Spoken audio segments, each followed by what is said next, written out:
Hello students, how are you all? Welcome to Baji Sir Maths YouTube channel. అక్టోబర్లో జరిగిన TET papers ఏదైతే ఉందో దాంట్లో నుంచి మ్యాథ్స్ బిట్స్ని ఎక్స్ప్లెయిన్ చేయండి అని చెప్పేసి చాలామంది కమెంట్ చేస్తున్నారు.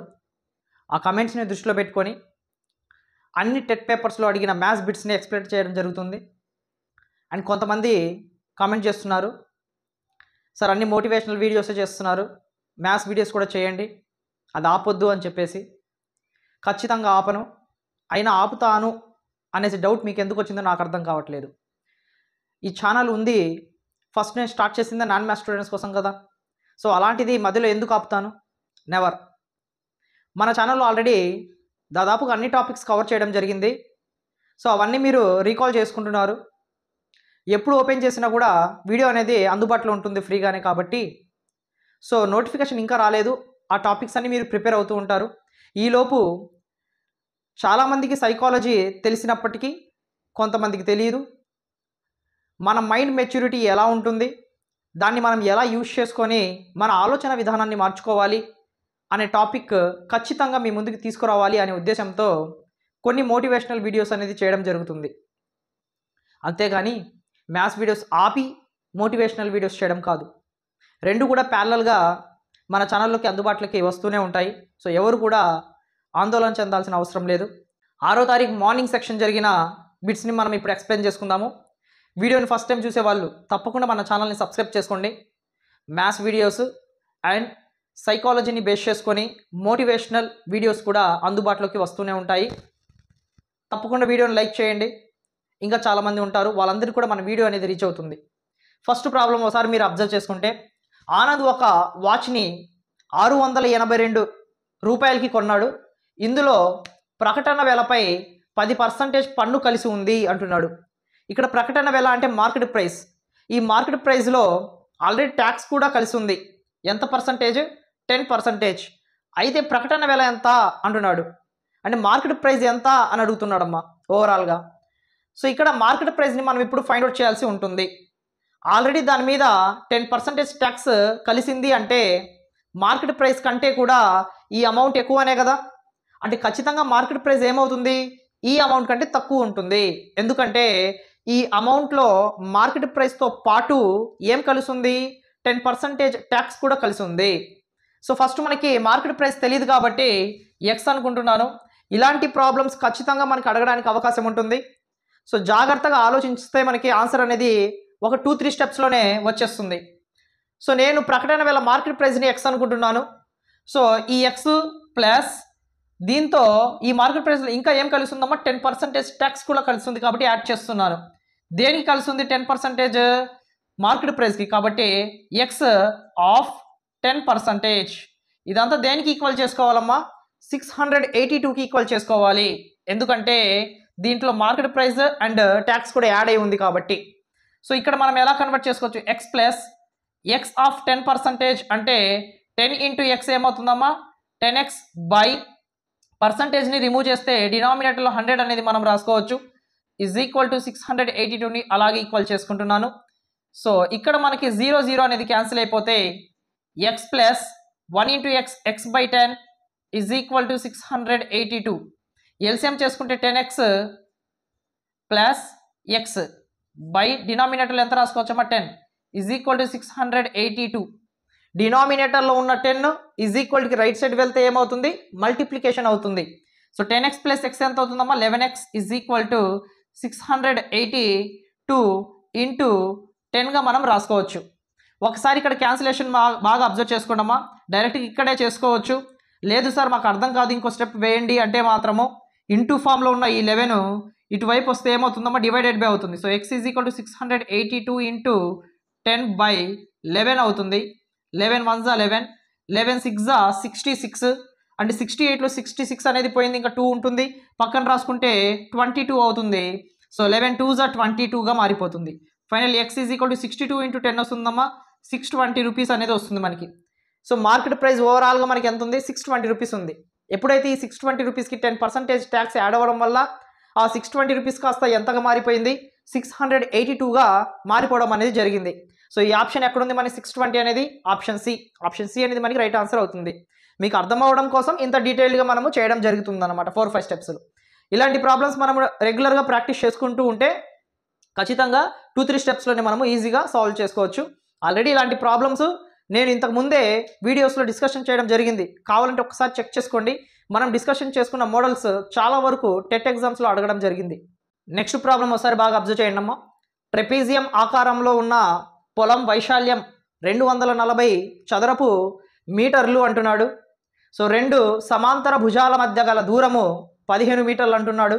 మరియు ఒక సమాంతర భుజం యొక్క పొడవు 20 మీటర్లు అంటున్నాడు. అయినచో 2 సమాంతర భుజం పొడవుని అడుగుతూ ఉన్నాడు. ఒకసారి ట్రెపీజియం గురించి మనం డిస్కషన్ చేసుకుంటున్నాం కాబట్టి ట్రెపీజియం డయాగ్రామ్ అనేది మనం డ్రా చేసుకుంటే సో నాన్ మ్యాథ్స్ స్టూడెంట్స్కి చాలా వరకు ఈజీగా ఉంటుందన్నమాట. సో ఏబిసిడిగా తీసుకుంటున్నాను ఈ ట్రెపీజియాన్ని.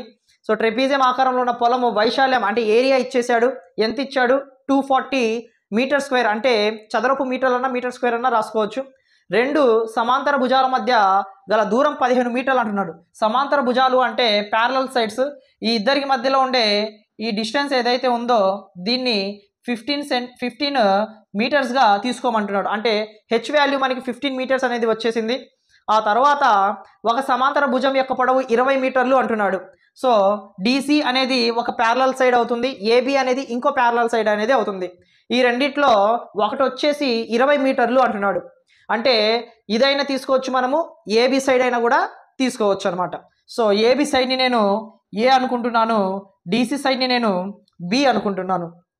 అయితే మనల్ని ఏమడుగుతున్నాడమ్మా? 2వ భుజంని అడుగుతున్నాడు, అంటే 2వ సైడ్ని అడుగుతున్నాడు.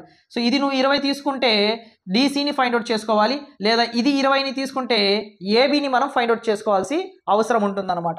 సో ఏరియా ఫార్ములా వచ్చేసి, ఏరియా వైశాల్యం ఫార్ములా వచ్చేసి half h A plus B. So this is the formula of trapezium. So ఇక్కడ మనకి ఏరియా వాడే ఇచ్చేసాడు 240 అని చెప్పేసి. So 240 is equal to half h అంటే ఇద్దరి మధ్య గల దూరం, దాన్ని మనం హైట్గా తీసుకుంటాము. సో 15 ఏ ప్లస్ బి అంటున్నాడు, అంటే 2 సమాంతర భుజాలకి మనం ఎడిషన్ అనేది చేసుకోవాలి. సో దాంట్లో ఒక సైడ్ అయితే మనకి ఇచ్చేసాడు 20 అని చెప్పేసి. సో 20 ప్లస్ 2వ సైడ్ని అలాగే ఉంచుకుంటున్నాను బి. మనము బి ప్లస్లో అయినా 20 తీసుకొని ఏని అలాగే ఉంచుకోవచ్చు, ఇబ్బంది అయితే ఏమీ లేదు.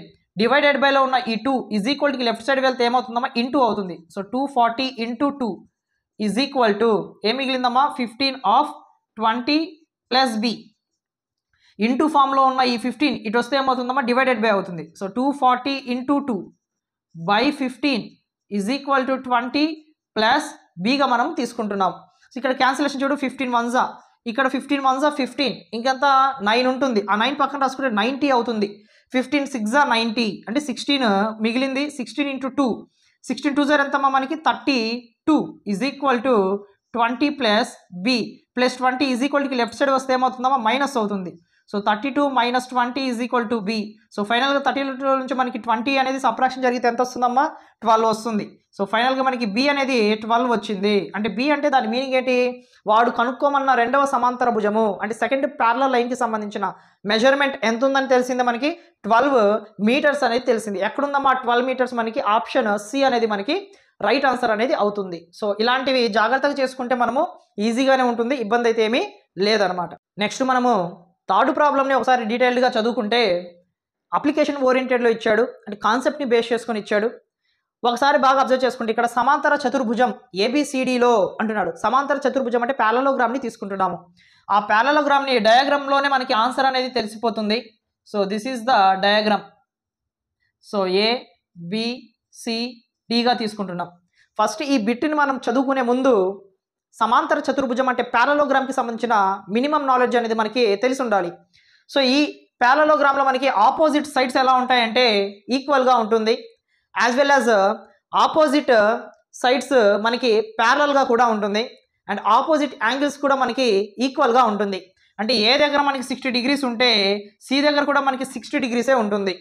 ఒకవేళ బి దగ్గర మనకి 20 డిగ్రీస్ ఉంటే, ఊరికి ఎగ్జాంపుల్ చెప్తున్నాను, డి దగ్గర కూడా ఎంత ఉంటుందమ్మా? 20 డిగ్రీసే ఉంటుంది. సో అలాగా ఆపోజిట్ యాంగిల్స్ అనేది ఎలా ఉంటాయంటే ఈక్వల్గా ఉంటుందన్నమాట. యాక్చువల్గా ఇది ప్యారలోగ్రామ్ సమాంతర చతుర్భుజం అనేది దేని కిందకు వస్తుంది అంటే క్వాడ్రిలేటరల్ కిందకు వస్తుంది అనమాట. The sum of 4 angles in a quadrilateral is 360 degrees. అంటే ఒక క్వాడ్రిలేటరల్లో మనకి టోటల్ 4 యాంగిల్స్ని యాడ్ చేసుకుంటే 360 డిగ్రీస్ అనేది వస్తుంది. సో ప్యారలోగ్రామ్లో ఆపోజిట్ యాంగిల్స్ ఎలా ఉంటాయి, ఎప్పుడు కూడా ఈక్వల్గానే ఉంటాయి. సో ఈ కాన్సెప్ట్ని బేస్ చేసుకొని ఈ బిట్లో ఉన్న ఆప్షన్స్ ఏది రైట్ అవుతుందని అడుగుతున్నాడు. ఒకసారి చూడండి, angle A minus angle C is equal to 90 degrees అంటున్నాడు. అంటే యాంగిల్ ఏ యాంగిల్ సి ఈ 2 యాంగిల్స్ని మనము సబ్ట్రాక్షన్ చేస్తే ఆన్సర్ ఎంత వస్తుందంట, 90 డిగ్రీస్ వస్తుందంట. ఎలా వస్తుందమ్మా, యాంగిల్ ఏ ఎంత అయితే ఉంటుందో యాంగిల్ సి కూడా అంతే ఉంటుంది. యాంగిల్ ఏ నుంచి యాంగిల్ సిని మనం తీసేస్తే ఆన్సర్ ఎంత వస్తుందమ్మా, 0 వస్తుంది. సో అలాంటి ఆప్షన్ ఇక్కడ ఎక్కడ ఉందమ్మా, ఆప్షన్ డి అనేది మనకి రైట్ ఆప్షన్ అవుతుంది. అంటే ఫర్ ఎగ్జాంపుల్ నేను యాంగిల్ ఏ దగ్గర 60 డిగ్రీస్ ఉంది అనుకుంటే యాంగిల్ సి దగ్గర కన్ఫామ్గా 60 డిగ్రీసే ఉంటుంది. So angle A minus angle C, angle A minus angle C is equal to ఎంత వస్తుంది, 60 మైనస్ 60 అంటే 0 డిగ్రీస్ వస్తుంది. So this is the right answer. ఎందుకని ఇది రైట్ ఆన్సర్ అవుతుంది అంటే వాడే అడిగాడు చూడండి ఒకసారి, ఎల్లప్పుడూ సత్యమైనది అంటున్నాడు. అంటే ఆల్వేస్ కరెక్ట్, ఎప్పుడు కూడా కరెక్ట్ అయ్యే ఆప్షన్ ఏమవుతుందంటే దీంట్లో ఆప్షన్ డి అనేది మనకి రైట్ ఆన్సర్ అవుతుంది. నెక్స్ట్ మనము 4th ప్రాబ్లమ్ని ఒకసారి బాగా అబ్జర్వ్ చేసుకుంటే, ఇలాంటి టైప్ ఆఫ్ ప్రాబ్లమ్స్ కూడా ఖచ్చితంగా అడుగుతూ నెక్స్ట్ మనము 4th ప్రాబ్లమ్ని ఒకసారి బాగా అబ్జర్వ్ చేసుకుంటే, ఇలాంటి టైప్ ఆఫ్ ప్రాబ్లమ్స్ అడిగినప్పుడు క్యాలిక్యులేషన్ అనేది మనం చాలా జాగ్రత్తగా చేసుకోవాల్సి ఉంటుంది. ఎందుకంటే చిన్న ఎక్స్ వాల్యూ కానీ వై వాల్యూ కూడా మిస్టేక్ పోయినా కూడా మనకి రాంగ్ ఆన్సర్ అనేది వస్తుంది. మనకు వచ్చిన రాంగ్ ఆన్సర్ కూడా ఆప్షన్స్లో అనేది ఉంటుంది. వెంటనే మనం ఏమనుకుంటాము, మనకు వచ్చిన ఆన్సర్ రైటే అనుకుంటాం. కాబట్టి చేసింది మనం 1కి 2 సార్లు చెక్ చేసుకుంటే సో రాంగ్ ఆన్సర్ పెట్టకుండా రైట్ ఆన్సర్ పెట్టడానికి ఛాన్సెస్ అనేది ఎక్కువగా ఉంటాయన్నమాట. బాగా అబ్జర్వ్ చేస్తే 9x² y² so of 3z minus 24 divided by అన్నాడు కాబట్టి so divided by 27xy of z minus 8గా మనము రాసుకోవచ్చు. ఒక్కసారి ఇక్కడ కామన్ తీసుకునేవి ఏదైతే ఉంటాయో వాటిని మనం జాగ్రత్తగా కామన్ తీసుకోవాలి. కామన్ తీసుకున్న వెంటనే క్యాన్సిల్ అయ్యేవి క్యాన్సిల్ అయ్యి రిమైనింగ్ ఏదైతే మనకి మిగులుతుందో అదే మనకి ఆన్సర్ అవుతుందన్నమాట. ఒకసారి ఈ బ్రాకెట్లో 3z మైనస్ 24 అని ఉంది, దీంట్లోంచి మనం 3ని కామన్ తీసుకోవచ్చు. ఎందుకంటే ఇక్కడ 3z ఉంది, 24ని మనం 3 8s రాసుకోవచ్చు. 3 8s రాసుకునేటప్పుడు అక్కడ కూడా మనకి 3 అనేది ఉంటుంది. కాబట్టి 9x² y²ని xy² రాసుకోవచ్చమ్మా. సో ఇక్కడ నుంచి మళ్ళీ నేను 3ని కామన్ తీసుకుంటున్నాను. So z minus 8 by 27xy of z minus 8గా మనము రాసుకోవచ్చు. సో ఇక్కడ చూడండి 9 3s ఎంత మనకి 27xy² ఆఫ్ z మైనస్ 8గా రాసుకుంటున్నాం. డినామినేటర్లో 27xy ఆఫ్ z మైనస్ 8గా రాసుకోవచ్చు. సో z మైనస్ 8 క్యాన్సిల్ అయిపోతుంది, 27 కూడా క్యాన్సిల్ అయిపోతుంది. సో డినామినేటర్లో ఉన్న xy అండ్ న్యూమరేటర్లో ఉండే xy² ఉంది కదా, అంటే హోల్ స్క్వేర్ అంటే 2 ఉన్నట్లు, దాంట్లో ఒకటి వచ్చేసి క్యాన్సిల్ అయిపోతుంది. ఇంకేం మిగులుతుంది మనకి, xy అనేది మిగులుతుంది. సో దట్ ఈస్ ద మనకి ఆన్సర్. సో xy ఎక్కడ ఉందో చూడండి ఒకసారి, ఆప్షన్ డి అనేది మనకి రైట్ ఆన్సర్ అనేది అవుతుంది. సో క్యాన్సిలేషన్ మనకి ఏదైతే పోతుందో అది తప్పకుండా మనం క్యాన్సిల్ చేసుకోవాలి. సో కామన్ తీసుకునేటప్పుడు కూడా మనకి క్యాన్సిల్ అయ్యే విధంగానే కామన్ తీసుకుంటే ప్రాసెస్ అనేది చాలా ఈజీగా మనకి అవుతుందన్నమాట. సో నెక్స్ట్ మనకి శూన్యంతర పూర్ణకము మరియు దాని పరపదము లబ్ధం ఎల్లప్పుడూ అంటున్నాడు. సో ఇలాంటి టైప్ ఆఫ్ క్వశ్చన్స్ అడుగుతున్నప్పుడు ఇంగ్లీష్ మీడియం స్టూడెంట్స్ చాలామంది కూడా ఇబ్బందిగా ఫీల్ అవుతూ ఉంటారు. అంటే క్వశ్చన్ పేపర్లో మనకి బోత్ మీడియంస్ ఉంటాయి, కానీ చెప్పేటప్పుడు మాత్రము అందరూ కూడా తెలుగు మీడియంలోనే చెప్తున్నారు, ఇంగ్లీష్ మీడియంలో ఎవరు చెప్పట్లేదు అని చెప్పేసి ఇబ్బంది పడడం అనేది కమెంట్ రూపంలో నేను చూస్తూనే ఉన్నాను. సో ఇలాంటి క్రిటికల్ సిచ్యువేషన్స్లో కూడా మనము ఇంగ్లీష్ మీడియం స్టూడెంట్స్ని కూడా దృష్టిలో పెట్టుకొని వాళ్ళకి ఇంగ్లీష్లో కూడా చెప్పడం అనేది జరుగుతుంది. శూన్యంతర పూర్ణాంకము అంటే ఇక్కడ నాన్ జీరో హోల్ నెంబర్, అంటే హోల్ నెంబర్స్లో 0 అనేది మనకు ఉంటుంది. సో హోల్ నెంబర్స్లో 0 కాకుండా మిగతా నెంబర్సు అని దాని అర్థం అనమాట. సో నెక్స్ట్ దాని పరపదము అంటున్నాడు, అంటే సక్సెసర్. సో లబ్ధం ఎల్లప్పుడూ అంటున్నాడు, అంటే ప్రొడక్ట్ చేస్తే అంటున్నాడు. సో ఓవరాల్గా హోల్ నెంబర్స్ అనేది మనకి 0, 1, 2, 3 అండ్ సో ఆన్ ఇలా స్టార్ట్ అవుతూ వెళ్తుంటాయి. సో దీంట్లో 0 అనేది నీవు తీసుకోవద్దు అంటున్నాడు హోల్ నెంబర్ అయినప్పటికీ. సో ఇక్కడ ప్రతిదానికి సంబంధించిన సక్సెసర్కి లబ్ధం చేయమంటున్నాడు. సో 1 అనేది హోల్ నెంబర్ అవుతుంది. సో దీనికి సంబంధించిన సక్సెసర్ ఏమవుతుంది, 2 కదమ్మా. సో 2 అవుతుంది. ఇద్దరికి లబ్ధం చేస్తే ఎంత వస్తుంది మనకి, 1 2 2నే వస్తుంది. ఫర్ ఎగ్జాంపుల్ 2 తీసుకుంటున్నాను, 2కి సంబంధించిన పరపదము సక్సెసర్ ఏమవుతుంది, 3 అవుతుంది. సో 2 3s ఎంత అవుతుంది మనకి, 6 అవుతుంది. ఫర్ ఎగ్జాంపుల్ 5 తీసుకుంటున్నాను, 5కి సంబంధించిన మనకి సక్సెసర్ ఏమవుతుంది, 6 అవుతుంది. వాళ్ళిద్దరికి లబ్ధం చేస్తే ఎంత వస్తుంది మనకి, 5 6 30 వస్తుంది. సో ఇలా ఏ నెంబర్ తీసుకున్నా కూడా నీకు ఈవెన్ నెంబర్ అనేది రావడం జరుగుతుంది. సో ఈవెన్ నెంబర్ అంటే ఇక్కడ ఏంటి, సరి సంఖ్య. సో ఆప్షన్ ఏ అనేది మనకి రైట్ ఆన్సర్ అవుతుంది. ఒక్కోసారి మనకి డైరెక్ట్గానే అడుగుతాడు, ఇంకోసారి కాన్సెప్ట్ని బేస్ చేసుకుని అడుగుతూ ఉంటాడు. సో మనము ప్రాబ్లమ్సే కాదు, కాన్సెప్ట్ నేర్చుకోవాలి. ఫస్ట్ కాన్సెప్ట్ నేర్చుకుంటేనే ఆ కాన్సెప్ట్ని బేస్ చేసుకొని ఎలాంటి ప్రాబ్లం అడిగినా కూడా ఆన్సర్ అనేది మనము చేసే విధంగానే ఉండాలి.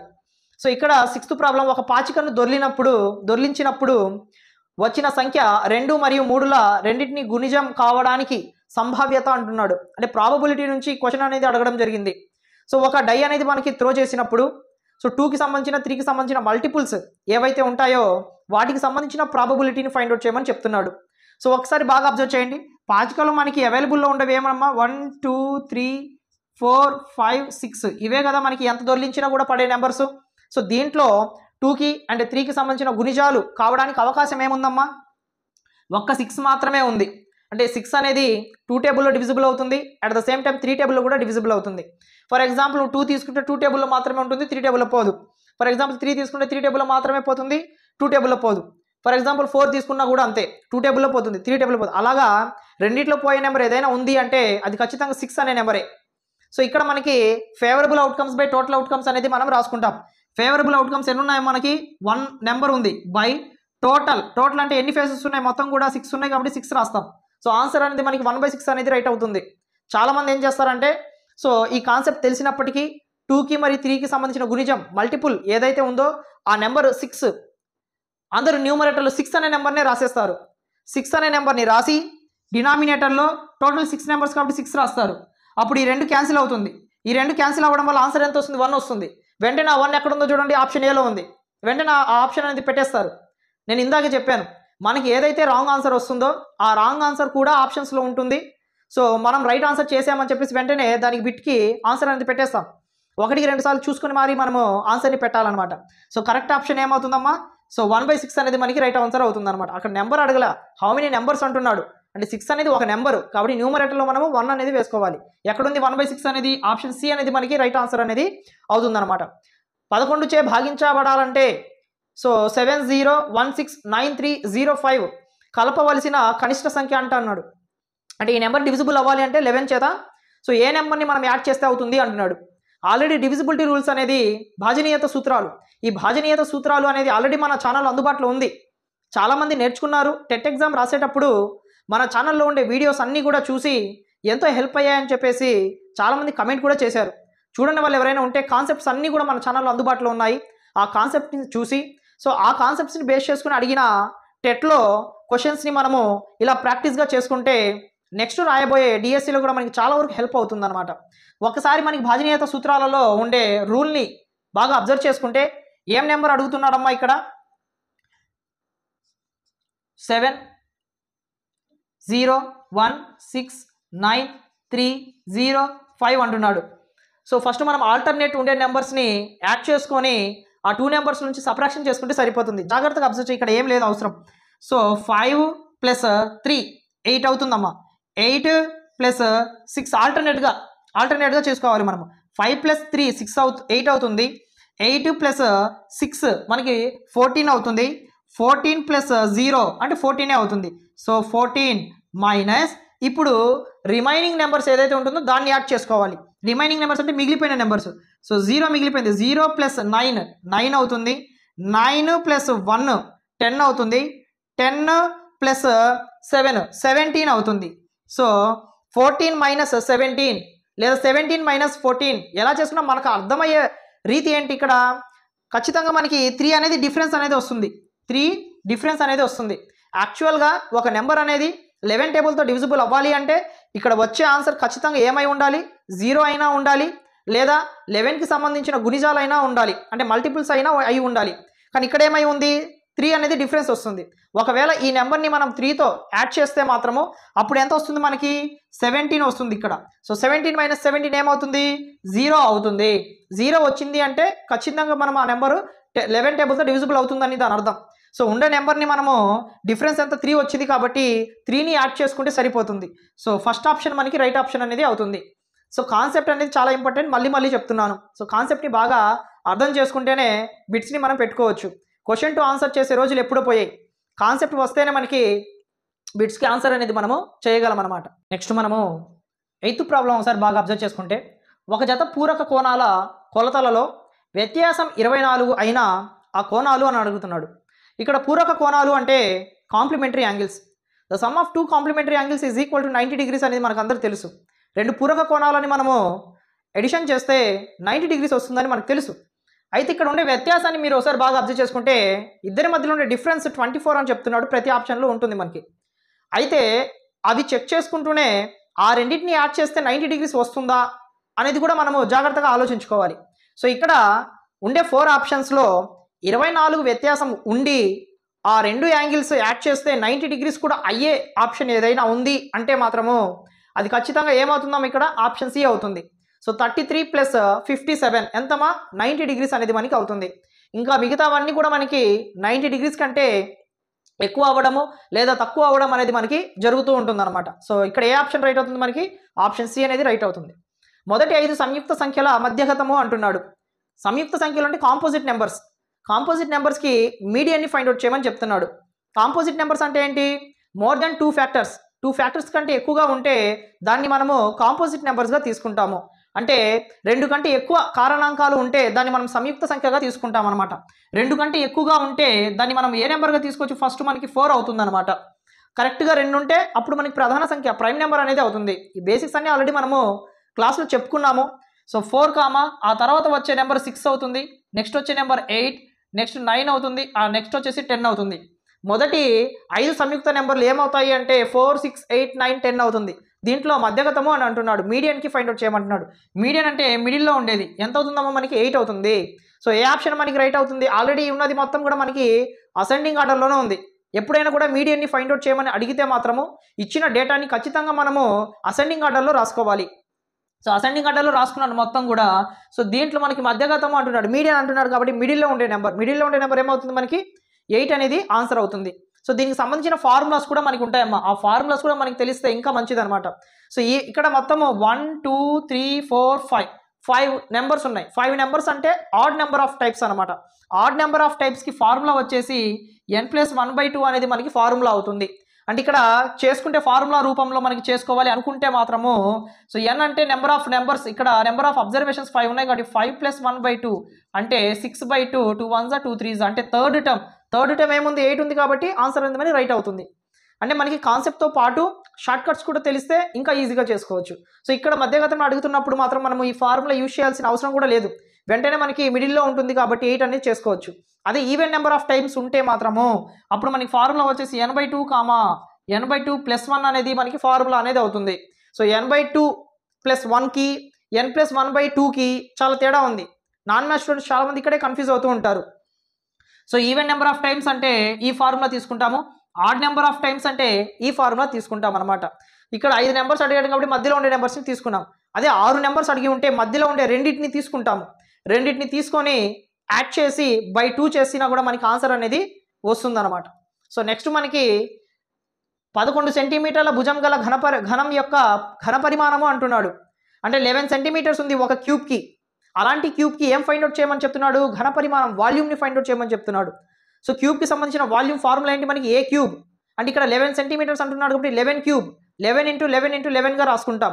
అందరినీ మల్టిప్లికేషన్ చేసుకుంటే మనకి ఏ ఆప్షన్ వస్తుందమ్మా? Second option. మల్టిప్లికేషన్స్ కూడా చెప్పాల్సిన అవసరం లేదు కాబట్టి చెప్పట్లేదు. మల్టిప్లికేషన్స్ అందరికీ తెలుసనే అనుకుంటున్నాను. సో 11ని మనం 3 టైమ్స్ మల్టిప్లికేషన్ చేసుకుంటే ఆప్షన్ బి అనేది మనకి రైట్ ఆన్సర్ అవుతుంది. క్రింది వాణిలో ఏది ప్రధాన సంఖ్య అంటున్నాడు. సో ఇది కూడా బేసిక్ లెవెల్ క్వశ్చనే. మనకి ప్రైమ్ నెంబర్ ఏదని అడుగుతున్నాడు. 2 ఫ్యాక్టర్స్ మాత్రమే ఉంటే అది ప్రైమ్ నెంబర్ అవుతుంది. 2 కంటే ఎక్కువ ఫ్యాక్టర్స్ అంటే కారణాంకాలు 2 కంటే ఎక్కువగా ఉంటే అదంతా కూడా మనకి కాంపోజిట్ నెంబర్స్ అవుతుంది. ఇందాక చెప్పుకున్నాం కదా మనము సంయుక్త సంఖ్యలు అని చెప్పేసి అవన్నమాట. సో దీంట్లో ఒకసారి బాగా అబ్జర్వ్ చేసుకుంటే ఆప్షన్ డి అనేది మనకి రైట్ ఆన్సర్ అవుతుంది. ఎందుకంటే 97 అనేది 1 టేబుల్లో అండ్ 97 టేబుల్లో మాత్రమే డివిజిబుల్ అవుతుంది. ఇంకే టేబుల్లో కూడా మనకి డివిజిబుల్ అనేది అవ్వదు. అండ్ 12th ప్రాబ్లమ్ని జాగ్రత్తగా అబ్జర్వ్ చేసుకోవాలి. ఇలాంటి టైప్ ఆఫ్ ప్రాబ్లమ్సే చాలామంది రాంగ్ ఆన్సర్స్ రాస్తూ ఉంటారు. సో 4⁻³ అని ఉంది, డివైడెడ్ బై 2⁻6 అని ఉందమ్మా.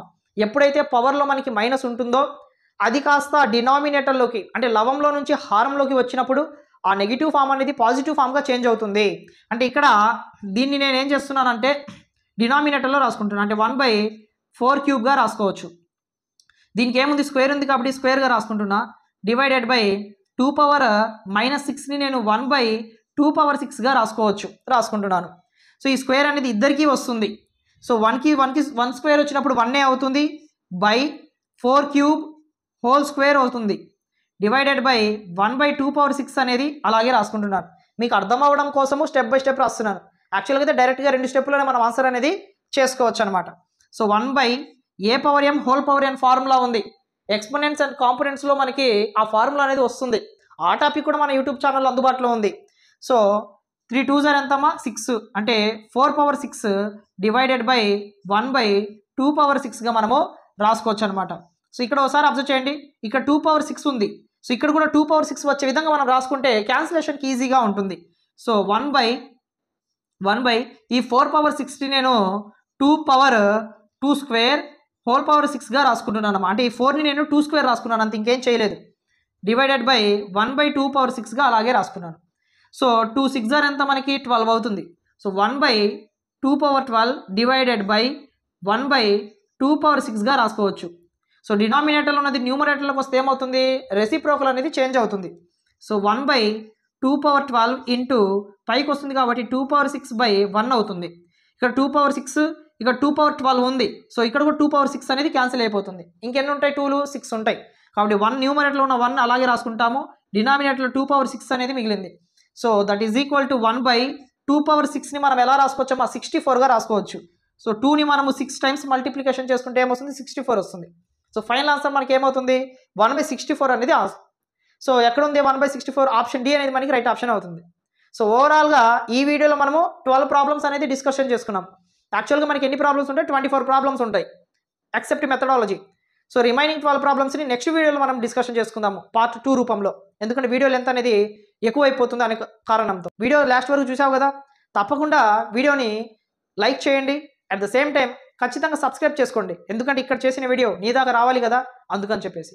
నెక్స్ట్ వీడియోలో రిమైనింగ్ 12 ప్రాబ్లమ్స్ని మనం డిస్కషన్ చేసుకుందాం. Thank you so much.